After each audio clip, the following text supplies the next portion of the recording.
इस नव वर्ष के शुभ अवसर पर दिल्ली में हमारा आना हुआ और आप लोगों ने जो आयोजन किया हुआ है ये एक बड़ी महत्वपूर्ण घटना होनी चाहिए।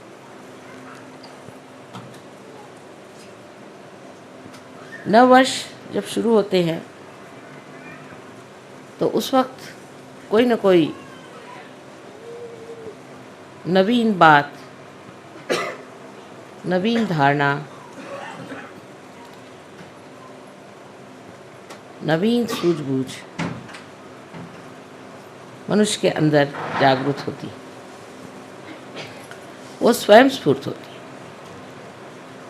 जिसने भी नवीन वर्ष की कल्पना बनाई है वो कोई बड़े भारी दृष्टा रहे होंगे जो ये सोच करके कि ऐसे अवसर पर प्रतीक रूप मनुष्य के अंदर एक नई उमंग, एक नया विचार, एक नया आंदोलन जागृत हो जाए। ऐसे अनेक नवीन वर्ष आए और गए, नई उमंगें आईं, नई धारणाएं आईं और ख़त्म हो गई। मनुष्य की आज तक की जो कुछ धारणाएं रही हैं, एक परमात्मा को छोड़ के बाकी सब एक मानसिक क्रियाएं रही या बौद्धिक प्रक्रियाएं रही। मनुष्य अपने बुद्धि से जो भी ठीक समझता था उसका आंदोलन एक नवीन कल्पना समझ करके चलाता था।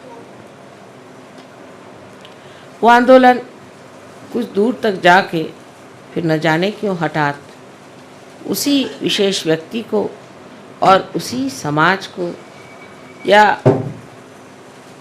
उस समय में रहने वाले लोगों पर आघात करता है।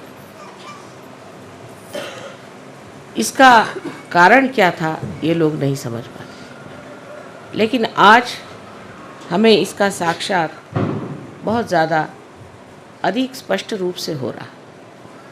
जैसे कि धर्म की व्यवस्था हुई।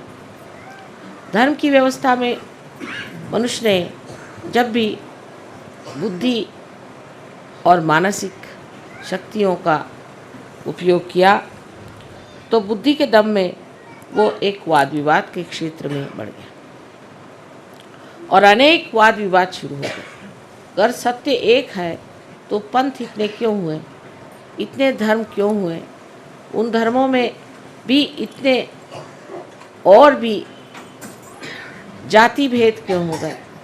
ऐसे भेद करते करते न जाने दुनिया में कितने ही गुट जम गए हैं जिसका समझ में नहीं आता है। किसी से पूछते हैं कि आप साहब कौन धर्म के हैं तो आपको ऐसे धर्म का नाम बताएंगे कि जो आपने कभी सुना भी नहीं। ऐसे धर्म धीरे धीरे मेरे ख्याल से हर एक नवीन वर्ष में ही उत्पन्न होते गए, क्योंकि मनुष्य की बुद्धि हर एक नवीन वर्ष में कोई न कोई नया उमंग लेकर पैदा हो। इसी प्रकार हमारे बुद्धि से राजनैतिक क्षेत्र में भी बहुत सी नई नई उमंगें आईं और मनुष्य ने नई नई बातें निकाली। जैसे शुरुआत में माना गया कि चलो एक राजा ही रहे तो अच्छा है, राजा सबको समझ लेगा और राजा से ही सबको बड़ा लाभ होते रहा। फिर देखा कि जिसको राजा बनाया वही दुष्ट निकला, उसी ने सताना शुरू कर दिया। फिर कहा नहीं, राजा तो ठीक नहीं, इसकी जगह ऐसा करो कि प्रजातंत्र आप चीज़ शुरू। फिर उन्होंने प्रजातंत्र शुरू किया। प्रजातंत्र में देखा गया कि हर एक आदमी अपने को बिल्कुल ऐसा समझता है कि वो स्वयं ही उस प्रजा का संस्थापक है, संचालक है और करता है।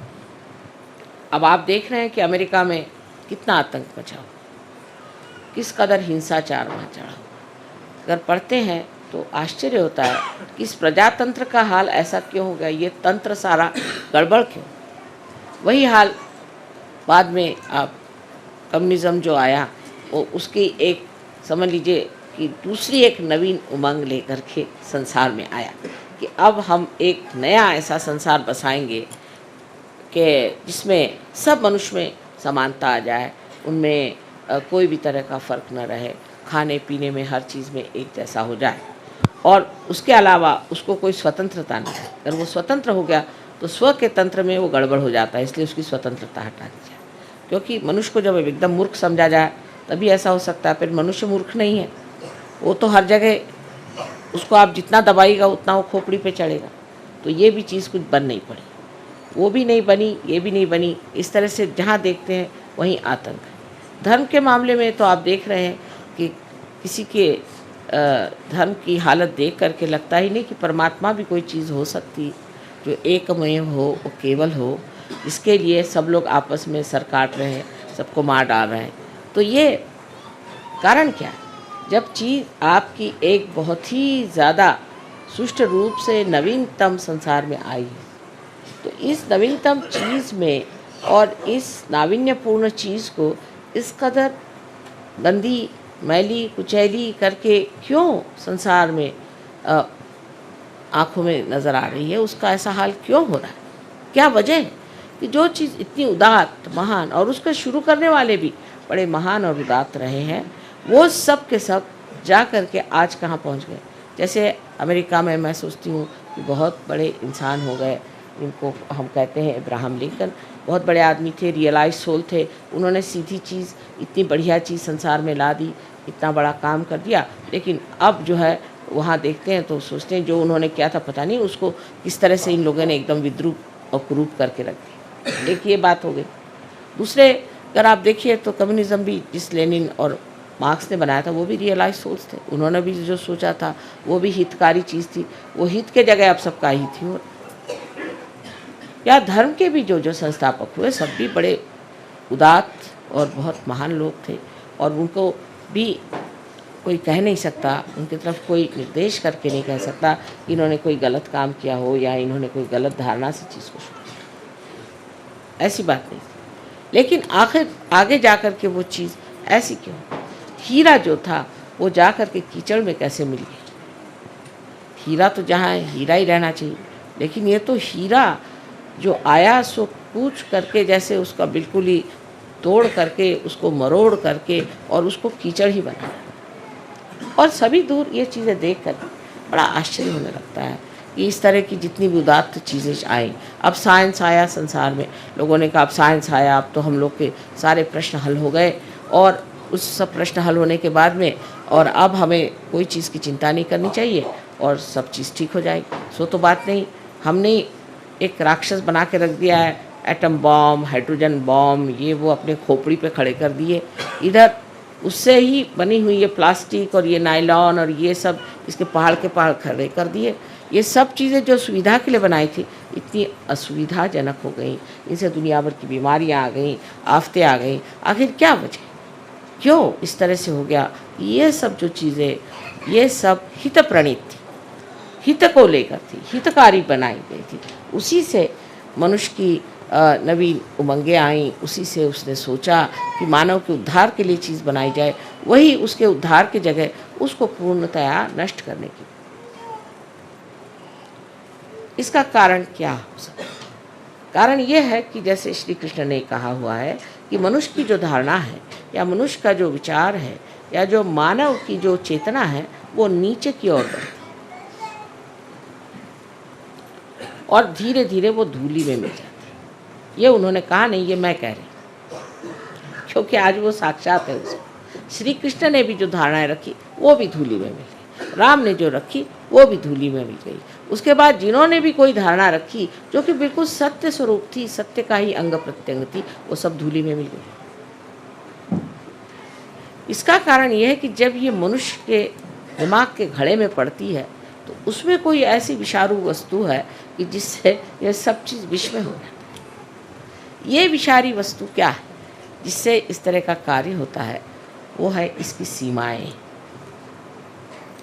हर चीज़ की सीमा होती है, इसी तरह बुद्धि की भी सीमा होती है, और इसीलिए इस सीमा में बंद करके वो चीज़ घुट करके और नष्ट हो जाती है। जैसे कि अंगूर का सुंदर स्वाद वाला रस भी अगर एक घड़े में बंद कर दिया जाए तो उसमें उसकी शराब बन के उसका नशा चढ़ जाता है।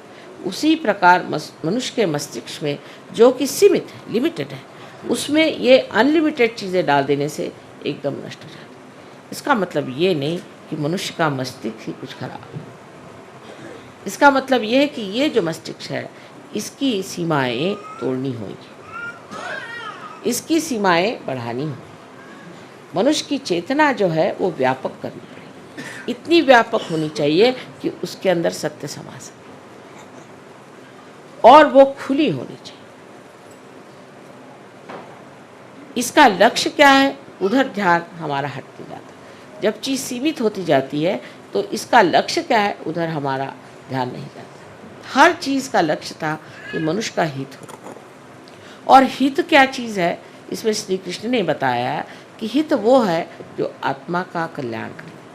अब आत्मा स्वयं ही कल्याणमय है, लेकिन कल्याण करे माने आत्मा से हम लोगों का कल्याण हो जाए। लेकिन जब आत्मा ही खोया हुआ है तो हमारा कल्याण कैसे हो सकता? आज का जो नवीन वर्ष है ये विशेष बात है, क्योंकि आज की जो बात हम कर रहे हैं, आज का जो हम सहयोग का कार्य कर रहे हैं, ये हम अपने मस्तिष्क को विस्तीर्ण करें, महान करें, जिसको कि श्री कृष्ण ने कहा है कि विराट का स्थान जो है वो इस मस्तिष्क में है। इसके अंदर उसके जड़ें हैं, उन जड़ों को हम जागृत कर रहे हैं। वो जड़ें जागृत होने से ही सत्य को पूरी तरह से अंदर शोषित कर सकते हैं, एब्सॉर्ब कर सकते हैं। मनुष्य की जो सीमित प्रकृति है वो खुल जा सकती है। लेक्चर देना तो बहुत आसान है कि आप मनुष्य के हित के लिए ये करो, हित के लिए वो करो, लेकिन होता नहीं। अंत में मनुष्य अपना हित नहीं करता, उल्टे अपना भी अहित कर सकता है और सारे समाज का भी अहित कर सकता है। इस मस्तिष्क को बढ़ाने के लिए सिर्फ एक ही तरीका है, वो है कि हमारे अंदर, हमारे हृदय में बसे हुए श्री आत्मा राम को जागृत करना और उनके प्रकाश से हमारे बुद्धि को जागृत, हमारे मस्तिष्क को जागृत करना। सो कैसे होता है कि हमारे हृदय के अंदर जो आत्मा है वो साक्षी स्वरूप बैठा हुआ सब चीज़ देख रहा है। जिस वक्त कुंडलिनी, जिसे आप गौरी माता कहते हैं, जब जागृत हो जाती है तो मस्तिष्क में भेद करके यहाँ पर ब्रह्मरंध्र को छेदने के बाद यहाँ पर जो परमात्मा का वास है उसे आलोकित कर देती है। परमात्मा का ही प्रतिबिंब हमारे हृदय में आत्मा स्वरूप। जैसे ही हमारा आत्मा जागृत हो जाता है तो इस आत्मा के चारों तरफ ये 7 चक्र के आलोक है, 7 चक्र के मंडल है, वो भी जागृत हो जाते हैं। और ये 7 चक्रों की जो पीठ है वो हमारे मस्तिष्क में है, क्योंकि वो भी जागृत हो जाते हैं, इसीलिए ये 7 मंडल भी हमारे हृदय में जागृत हो जाते हैं। ये मंडल जागृत हो जाने से ही हमारी जो नसें हैं या हमारी जो ब्रेन है वो एक तरह से अति सूक्ष्म तरीके से खुल जाता है और उसके अंदर शोषण करने की शक्ति बढ़ जाती है। सत्य को शोषण करने की शक्ति बढ़ने से ही मनुष्य सत्य पे खड़ा हो सकता है। आज तक मनुष्य सत्य पे खड़ा नहीं हो पाया। सत्य को सुनता है, जानता है, देखता है, पर उस पर खड़ा नहीं हो सकता। सत्य को आत्मसात करने के लिए आत्मा की जागृति होनी चाहिए, और वो आज सहयोग में हो गई, सहज में ही हो गई कहना चाहिए, जो इतने लोग आत्मा को प्राप्त हो गए। आत्मा को प्राप्त होने से वो शक्ति आपके अंदर जागृत होती है जिससे आप सत्य को आत्मसात कर सकें। जो आज डेमोक्रेसी का सत्य है वो सत्य आपके अंदर जागृत हो गया। माने ये कि दूसरा कौन है? दूसरा कौन है? सब तो हम ही हैं, हमारे ही अंदर सब कुछ है। जब आपको सामूहिक चेतना आ गई तो उसमें कम्युनिज्म का भी सत्य आ गया। जब आपके अंदर ही आ गए, वो सत्य आप ही के अंदर प्रकट हो रहा है। जब आप उसको देख करके, जान करके कह सकते हैं कि इस आदमी में कौन से दोष है। और जब आप अपने को जानने लग गए, जब आप अपने को देखने लग गए, आप जब अपनी ही स्वतंत्रता को प्राप्त हो गए, तो आप में डेमोक्रेसी का भी जो सत्य है वो भी जागृत हो। तो स्वतंत्रता भी आ गई और एक तरह से पर का तंत्र भी आपके हाथ में आ गया। दूसरों का जो तंत्र है वो भी आपके हाथ में आ गया और आपकी स्वतंत्रता भी आप जान पड़े, क्योंकि अपना भी स्व का तंत्र आपने जाना। शिवाजी कहते थे स्वधर्म ओळखावा, स्व का धर्म जानो। स्व का माने अपने आत्मा का धर्म आप जानो। और आत्मा का धर्म जो है, कहने को तो स्व है, लेकिन ये जागतिक विश्व का आत्मा है। जो विश्व का आत्मा है वही हमारे हृदय में बसा हुआ है। उसमें जागते ही जो विश्व की भावना, जिसको कि हम एक बड़ा भारी उदात्त उदाहरण और उसको बहुत बड़ी एक फिलॉसफी समझते थे, एक तत्व ज्ञान के रूप से जिसे जानते थे, वो साक्षात हमारे अंदर विराजमान हो, वो हमारे अंदर चमक गया। हमें उसके लिए कहीं कोई किताब पढ़ने की ज़रूरत नहीं, किसी को जानने की ज़रूरत नहीं। देखते साथ जानते हैं कि ये कहाँ है, ये कहाँ, इनका क्या चल रहा, उनका क्या मामला हो रहा। यहाँ बैठे बैठे आप सारी दुनिया को जान सकते हैं। इसमें कोई बड़ी भारी आश्चर्य की बात नहीं, कोई विशेष बात नहीं। अब अगर आप मेरे लिए कहेंगे तो मुझे तो ये लगता है मैंने तो कुछ कहा नहीं, क्योंकि मैं जैसी हूँ सो हूँ ही, वो तो अनादि से ऐसी ही हूँ। तो मेरी कोई विशेषता इसमें नहीं है, विशेषता आप लोगों की, जो आपने इसे जाना, माना और पाया। लेकिन सहयोग का ज्ञान प्राप्त करने पर उसका अंत नहीं होता। ज्ञान तो हो गया, ज्ञान होना माने आपके नर्वस सिस्टम पे उसे जानना, ये तो हो गया। नर्वस सिस्टम पे आप जानते हैं कि दूसरों को क्या शिकायत है और आपको क्या शिकायत है, ये तो ज्ञान प्राप्त हुआ।